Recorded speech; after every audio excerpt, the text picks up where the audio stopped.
Hi y'all, today I'm going to share with you the very best gluten-free Southern Buttermilk Cornbread recipe that I have found thus far.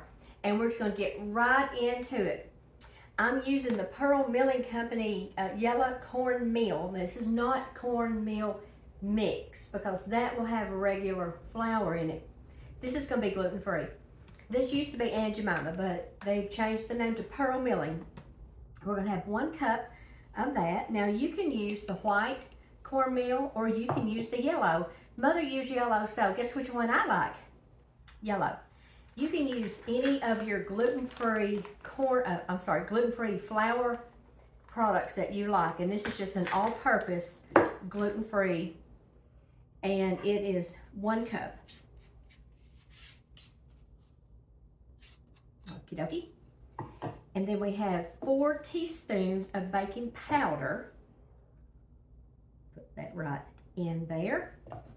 And then we're going to have about a teaspoon or a little scant teaspoon of salt.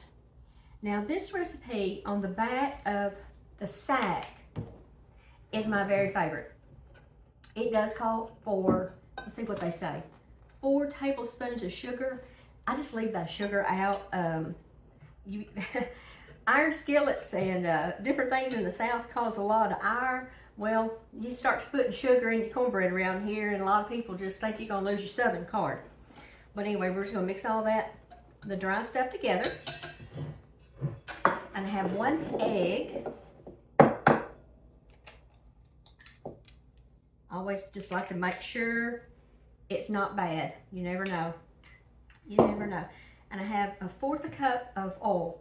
Now you can use whatever kind of vegetable oil you like.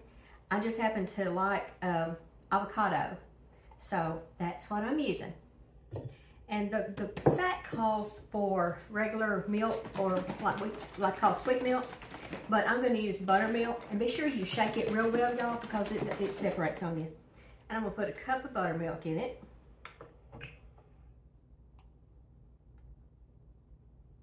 And I've got my oven preheated to 425, and I've got my iron skillet in there getting hot for us. So I'm just going to mix this up. Now there are several good gluten-free cornbread mixes on the market. Bob's Red Mill is good. There's a brand, Krusteaz, and it's really good too. But you know, whenever you pick up a package of whatever it is and it's got a recipe on it, pay attention to that, y'all, because people want you to have a good experience with their products. So they're going to give you their best recipes. And this is the best one I have found so far.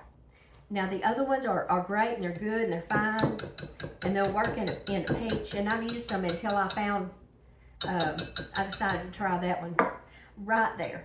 So let's just make sure we got all of this off of the bottom and all mixed up. All right, there we go. Okay, I'm going to take some of this stuff back in the kitchen and I'm going to bring that screaming hot iron skillet back in here, and then I'll show you what we're going to do to it next. Okay, y'all, it's out of that screaming hot oven. And I'm going to put, just with my flat spoon, I'm just going to put some bacon grease in it. Make sure it gets all up around the sides. That's the great thing about this flat spoon. It doesn't have that bowl in it like a regular spoon would have. And we made those last summer, June the 19th, I believe. You can scroll back through or just type in Kimmy's Southern cooking flat spoon. Okay. I'm going to pour the rest of this in there. There we go. And just going to stir that around somewhat. Now my very favorite thing to cook this in is the little the little bitty skillet that I fry my eggs in and make scrambled eggs in and everything. But today, since y'all are here, y'all are company, I'm going to put it in the big skillet. You can hear it sizzling. All right. There we go. All right. I'm gonna go put this in the oven. I'm gonna leave it on 425, and I'm gonna set my timer for 23 minutes, and then we'll test it when it comes out. And you know, when the toothpick comes out clean, it'll be good to go. So see y'all back here in just a little bit. Okay, y'all, I checked it at 20 minutes and it was done. And it's hot. Y'all just be careful with these hot skillets. So I'm gonna turn it out, and look there. We are ready for Thanksgiving and Christmas now. We can make some good old dressing.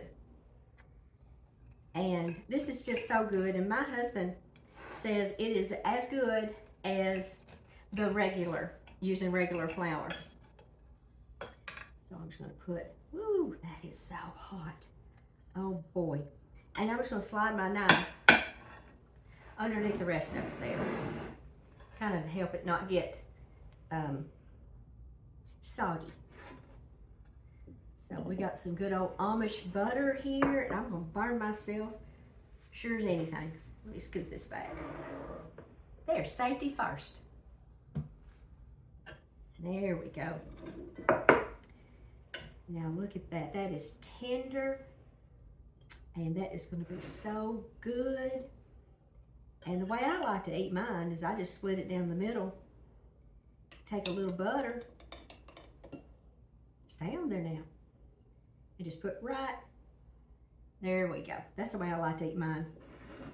Of course, buttermilk and cornbread for supper is a mighty fine thing too. So let's just get us a little bite here.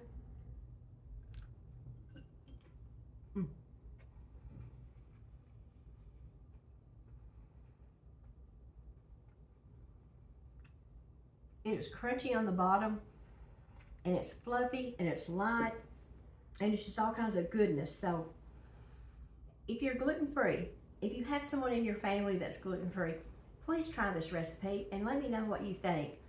It makes great dressing. So we can have chicken and dressing and duck and dressing or whatever for the holidays. And also, if you do find yourself with extra cornbread, when it gets cool, slice it into cubes, and you can make croutons out of it, and it makes wonderful croutons. I've also taken leftover cornbread and ground it up and used that in my tuna croquettes instead of using something else to use as a binder in there. So don't let good quality things go to waste, y'all. So I'll see y'all next time. Y'all make yourself some cornbread. You'll be glad you did.